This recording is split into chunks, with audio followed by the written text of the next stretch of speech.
There comes a moment, quiet, subtle, and almost unnoticeable, when you realize you've been living as someone else, not in name, not in body, but in essence. You look around at your life, and something doesn't fit. Everything feels borrowed. The choices, the goals, even your emotions. It's like you inherited a script you didn't write, and now you're halfway through the play, wondering how you ever got cast in this role. That's not weakness. That's awareness.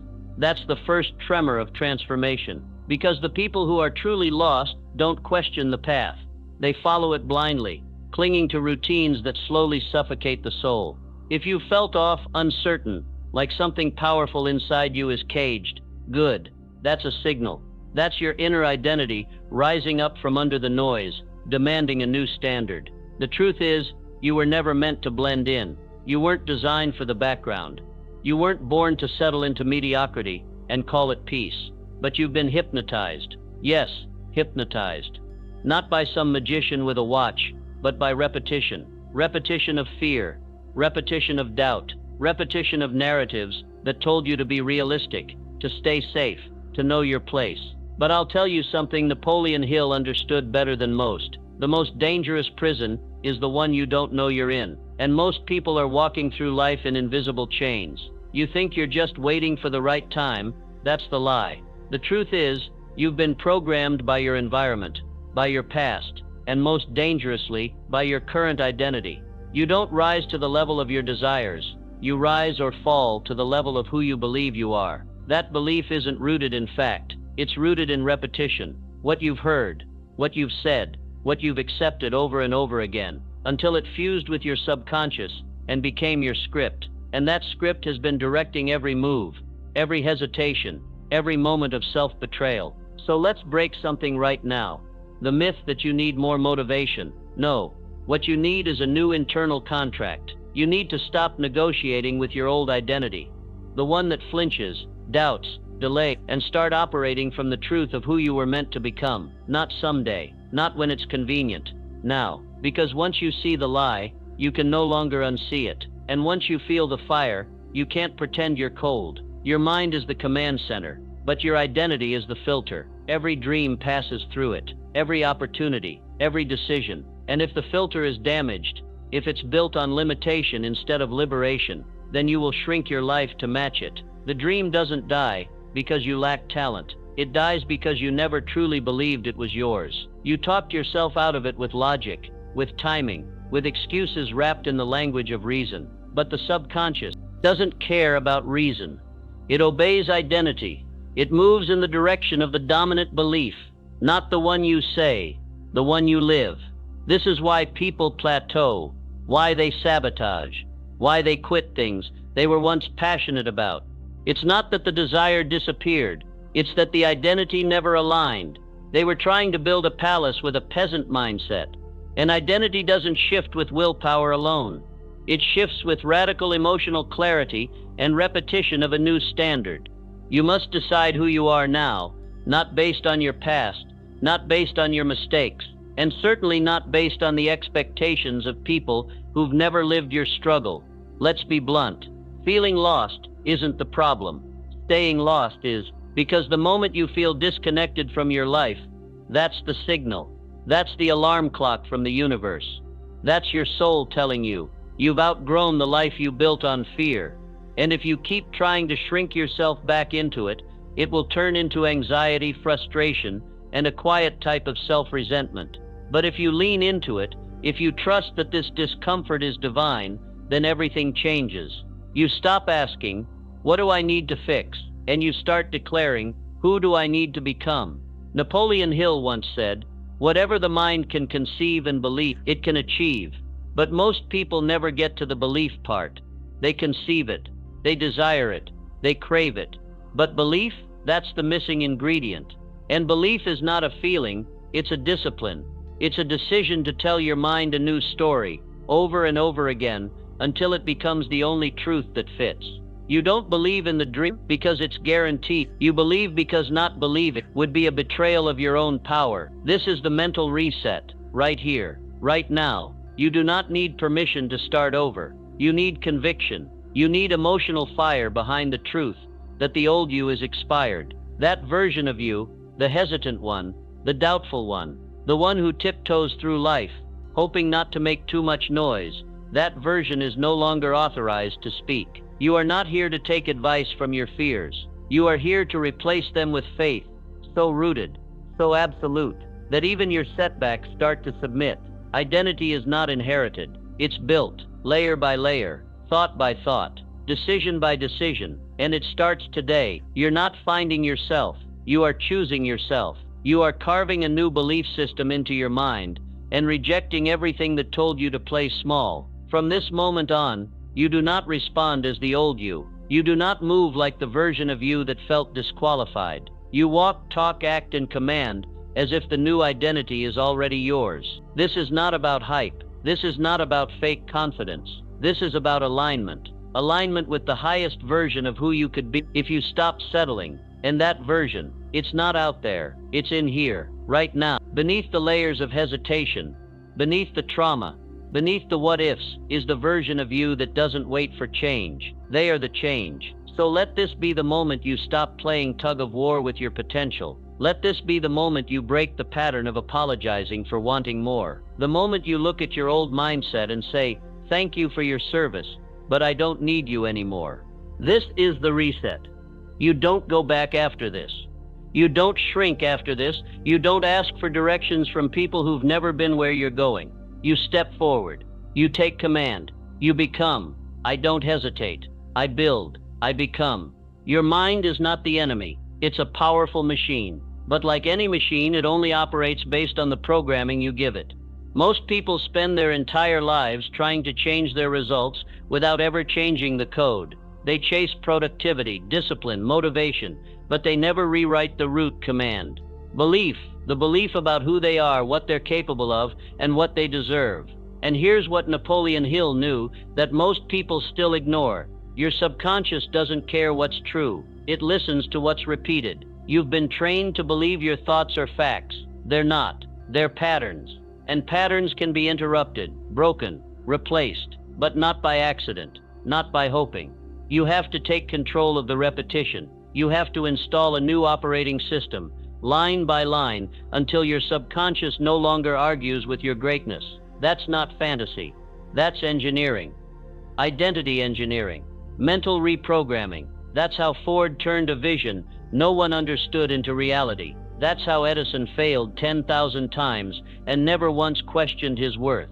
They weren't gifted. They were convicted. Autosuggestion is the gateway. It's the conscious act of speaking your identity until your subconscious begins to mirror it. And I'm not talking about fluff affirmations. I'm talking about high-pressure truth. Declaring who you are with such intensity, such clarity, that your nervous system starts to recalibrate. I am disciplined. I am decisive. I am built for results. Not because it feels true now, but because it must become true. Your voice is the command. Your repetition is the installation. You wake up and speak it. You feel resistance and speak it anyway. You get knocked off center, triggered by old patterns, and speak it anyway. Because repetition isn't a suggestion, it's a weapon. Every time you speak the new identity, you are cutting through the static of your past. You are reminding your subconscious who's in charge now. That's how Hill trained minds like Charles Schwab to think. Not react, not wait. Think. Thought backed by belief. Belief backed by repetition. Repetition backed by identity. And make no mistake, every identity you admire was built through this exact process. No one is born confident. No one is born elite. They become it. And that becoming is not random. It is methodical. It's the same principle you've already used, whether you know it or not. You believed you were shy? That came from repetition. You believed you weren't ready? That came from repetition. You believed success wasn't for you? That came from the stories you heard, the energy you absorbed, the thoughts you repeated when no one was watching. So let's flip the formula. Let's stop letting the world write your internal code. It's time for a new language. One you choose, one that serves, one that amplifies your power, not your fear. And that language starts with daily command. You must declare the identity you want until it becomes unbearable not to live up to it. Because your brain will always fight to align with the most consistent message it hears. That's how the mind is built, to avoid dissonance. And when you speak, "I am unshakable" for 30 days straight, your brain gets uncomfortable when you hesitate. When you speak, "I am a finisher" every morning, quitting starts to feel foreign. Not because your circumstances changed, because your identity changed. That's how Edison kept going. That's how Carnegie multiplied his empire. They were not motivated by luck. They were obsessed with internal alignment. The world didn't give them permission. They gave themselves instruction, over and over and over again, not until it felt good, but until it became law. Because repetition isn't about hype, it's about wiring. It's about creating a belief so embedded, your actions have no choice but to match it. That's the key most people miss. They try to act differently without believing differently, but belief always wins. The subconscious always wins. And if the subconscious is built on doubt, then discipline alone will collapse under pressure. So here's your task now, not optional, mandatory.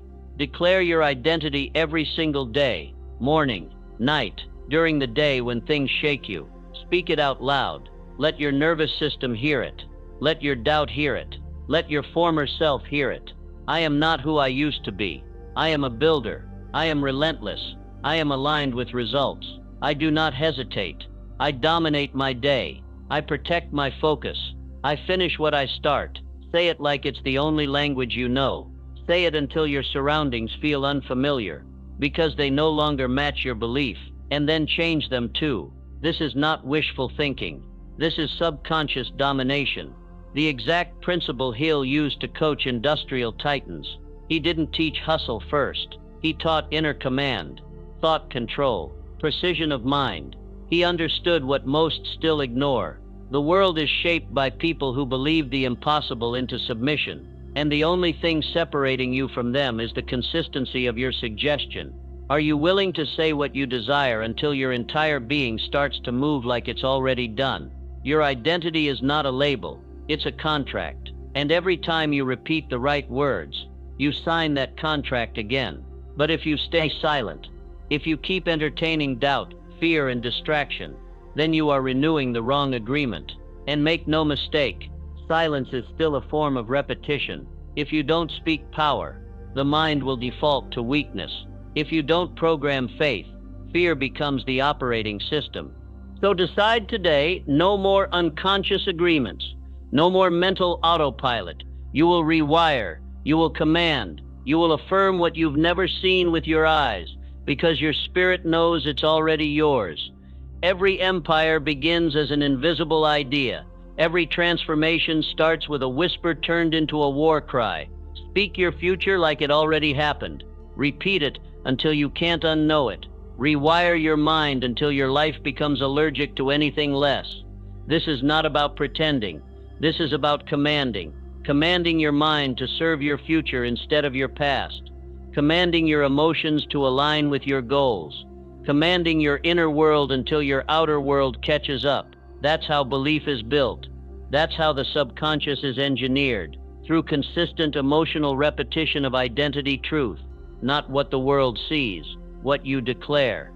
So from now on, this is your daily practice.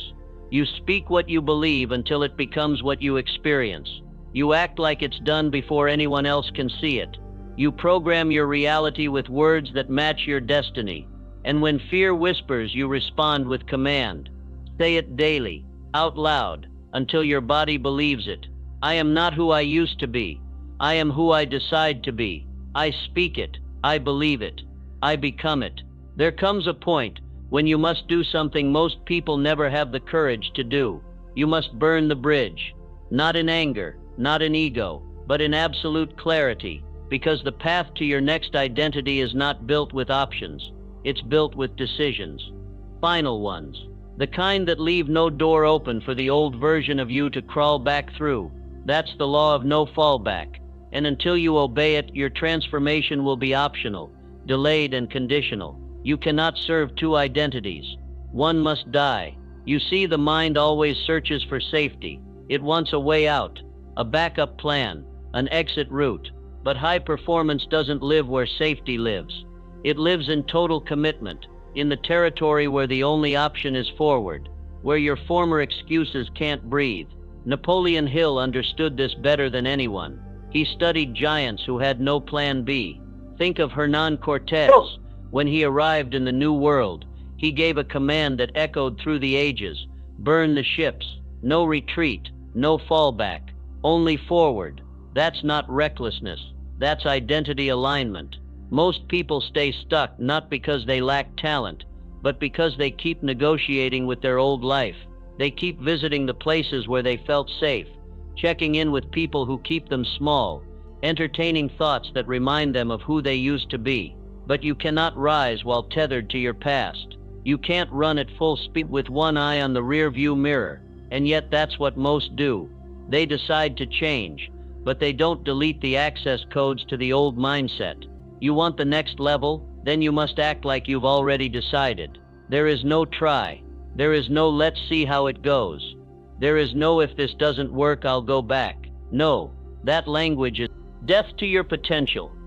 It tells the subconscious that your commitment is negotiable, and when your belief is negotiable, your results become unstable, because your brain doesn't follow goals. It follows certainty, and certainty only comes when your identity is fused with finality. When Edison declared he would create the light bulb, he wasn't dabbling, he wasn't testing the waters, he was obsessed. He had already decided. That's why 10,000 failures didn't break him. Because when you've already decided, failure becomes feedback, not a threat. When you've already decided, time doesn't matter. Approval doesn't matter. The opinions of the weak don't matter. You move because it's who you are now. And that's the power of burning the bridge. It eliminates confusion. It ends debate. Ask yourself right now, what fallback have you been secretly holding on to? What identity are you still making room for? Maybe it's the version of you that plays it safe, the one who second guesses every move, the one who waits to be validated before taking action. You say you want to evolve, but do your actions reflect someone who has already decided? Or are you still hesitating at the crossroads, pretending to be confused when you're just scared to commit? Let me tell you this, clarity is not found. It's created through decisions, real ones, the kind that feel like death to the old you. Because in many ways it is. You can't become the new you while keeping the habits, language, and energy of the old one. You must destroy the identity that no longer serves you. And that destruction comes through decisive, repeated action. Saying no to what used to excite you. Saying yes to what terrifies you. Because it's aligned. You don't feel ready before you commit. You feel ready because you commit. And if you're still waiting for the perfect moment to go all in, stop. That moment doesn't exist. What exists is the decision. The one you make today to stop entertaining your former limitations. The one you repeat tomorrow when old temptations show up again. The one you declare every time doubt creeps in. You decide once, but you defend that decision daily. This is the psychology of the elite. They don't revisit decisions. They reinforce them. Every word, every habit, every environment they choose supports the person they've already decided to become. That's how they lock in.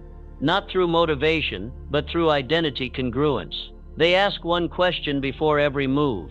Does this match the future me or the past me? And if it doesn't match the future, they cut it off. No debate, no guilt. If you want to rise, you must live by that same law. The law of total identity commitment. Not partial, not convenient. Total. Because the dream doesn't respect indecision. Life doesn't bend for the hesitant. It bends for the committed. It bends for the ones who burned the bridge, turned off the exit signs, and kept moving even when the path was unclear. That's how leaders are made. That's how empires are built. Through decision forged into destiny. And don't think for a second that this level of commitment requires perfection.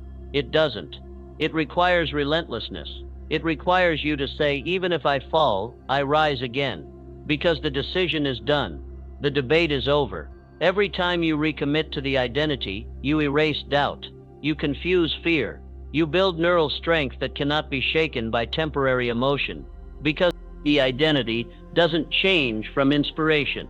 It changes from repetition of decisions made in alignment with your highest self. So I'm asking you right now, decide. Burn the bridge. Delete the backup plan. Let the old identity panic. It was never built for where you're going anyway. Speak this out loud until it burns into your mind. I've already decided. I am not going back. I am the new me now. I lead. I act. I dominate. I don't ask permission. I take responsibility. Repeat it when you wake up. Repeat it when doubt knocks. Repeat it when the old life tries to seduce you back into smallness. This is the law now. I do not look back. I do not second guess. I've already decided. You don't rise in isolation. You rise in proximity. And if you've been feeling stuck, confused, low energy, it's not always a lack of drive. It's often a matter of atmosphere. Your identity isn't just shaped by your thoughts. It's shaped by the minds you allow into your circle. Because energy is contagious, and you can't elevate while surrounded by people allergic to growth. You can't fly when you keep nesting with minds that never left the ground. Napoleon Hill wrote about the mastermind principle like it was a sacred law, and it is. Because every dominant achiever, every historic leader, every outlier who changed the world surrounded themselves with aligned minds. They didn't wait to feel ready. They constructed an atmosphere that made high performance inevitable. And this isn't about networking. This is about identity reinforcement. Because when you spend time around average, your potential gets seduced into compromise. But when you sit with builders, something inside you activates. Ask yourself right now, who are you giving emotional access to? Who are you letting speak into your life? Do they mirror your future or echo your fears? Because identity is not just internal, it's relational. You become like the minds you align with.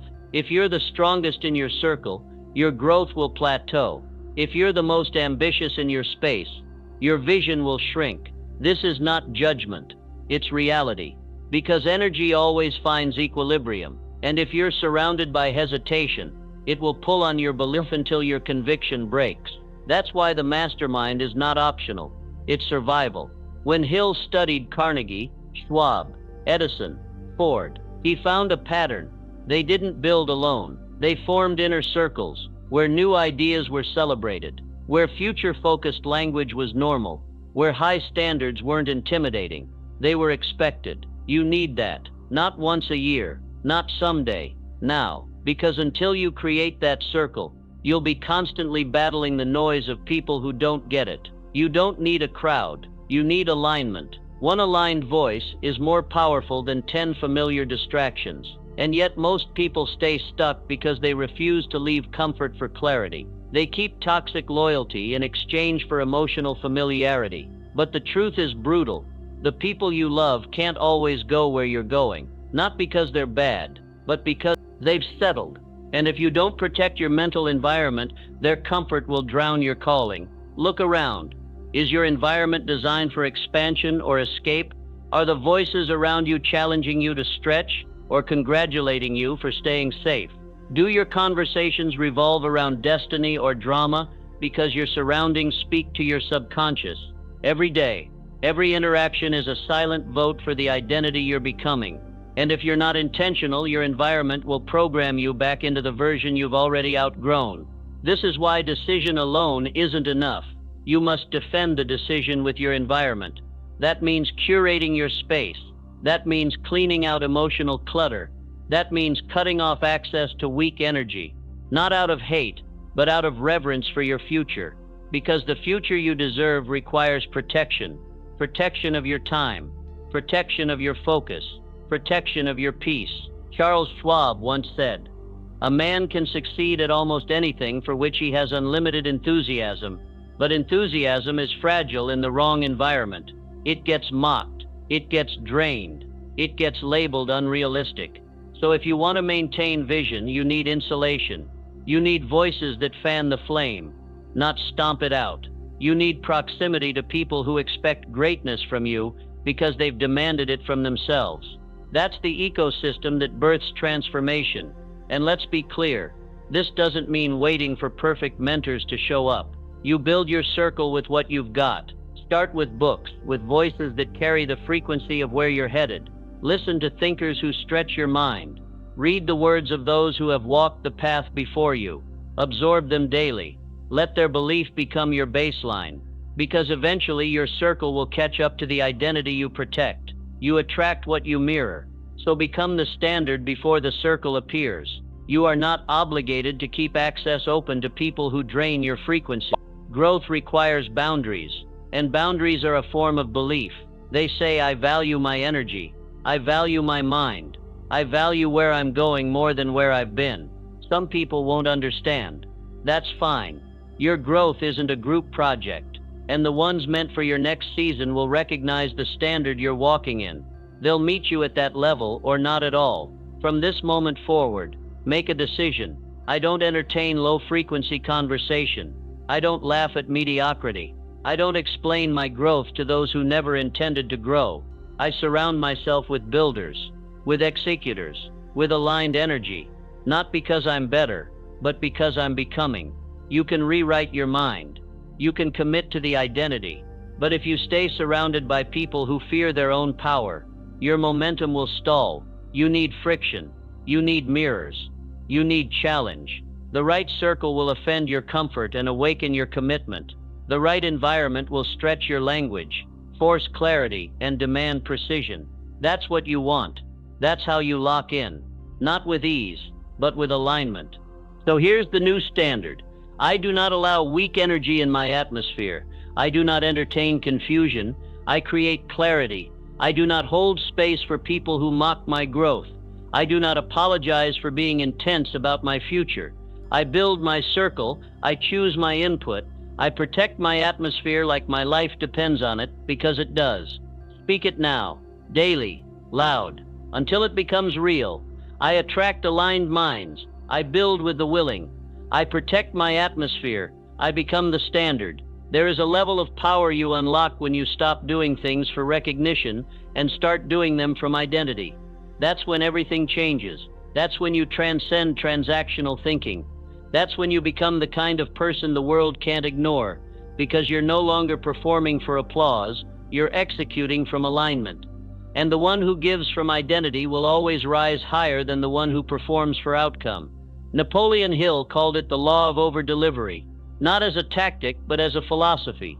You don't over-deliver because you're trying to impress. You do it because it's who you are now. When Andrew Carnegie hired Charles Schwab, it wasn't because Schwab begged for opportunity. It was because he carried a spirit of more. He didn't wait to be told what to do. He anticipated. He exceeded expectations as a lifestyle. And people of power recognize that frequency. Most live in a transactional loop.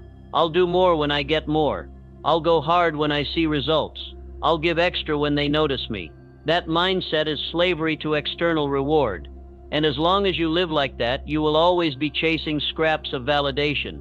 But there is another way, a higher way, where the work is the reward, where the effort is the identity, where over-delivering isn't a strategy, it's a reflection of your self-respect. You've got to reprogram the part of your mind that still believes you're owed something for minimum effort. No one is coming to rescue you. No one is handing out awards for mediocrity. If you want to dominate, you need to make excellence your baseline. You need to get addicted to mastery, not for their applause, but for your alignment. Because when you operate from identity, you stop waiting, you become. You show up early, not because anyone's watching, but because that's what builders do. You stay late, not for extra credit, but because the job's not done until it's excellent. You go above and beyond, not to be praised, but because average behavior feels foreign to you now. You've rewired your DNA. You no longer wait to be told what's required. You deliver more by default. Think of Henry Ford. He didn't ask, what's the minimum I can do to be successful? He innovated. He obsessed. He built systems that multiplied impact. Not because someone told him to, but because his mind couldn't settle. That's the mind you're building now. One that sees gaps and fills them. One that exceeds expectations because it's natural. One that leads because leading is what you do now. And when you over-deliver, the world takes note, even if no one claps, even if no one posts about you, even if no one hands you a trophy. The unseen seeds always produce fruit. because identity-based action never goes to waste. It's like gravity. It eventually pulls results into your field, but that's not even the point anymore. You don't move for results. You move for alignment. You give because it's your nature now. And yes, the world will test that. You'll give more than others, and they won't say thank you. You'll go further than expected, and some won't even notice. But that's the perfect training ground, because it reveals if you're doing this for ego or identity. The real ones don't shrink when they're unappreciated. They double down. They tighten the standard. They exceed expectation, not because they're trying to win, because they already have. Detachment is part of the power. When you give without needing a return, you become unstoppable. You don't crumble when praise is delayed. You don't spiral when no one sees the extra mile. You are the extra mile. And that's rare energy. That's the kind of identity that carves through resistance and unlocks rooms other people wait their whole life to be invited into.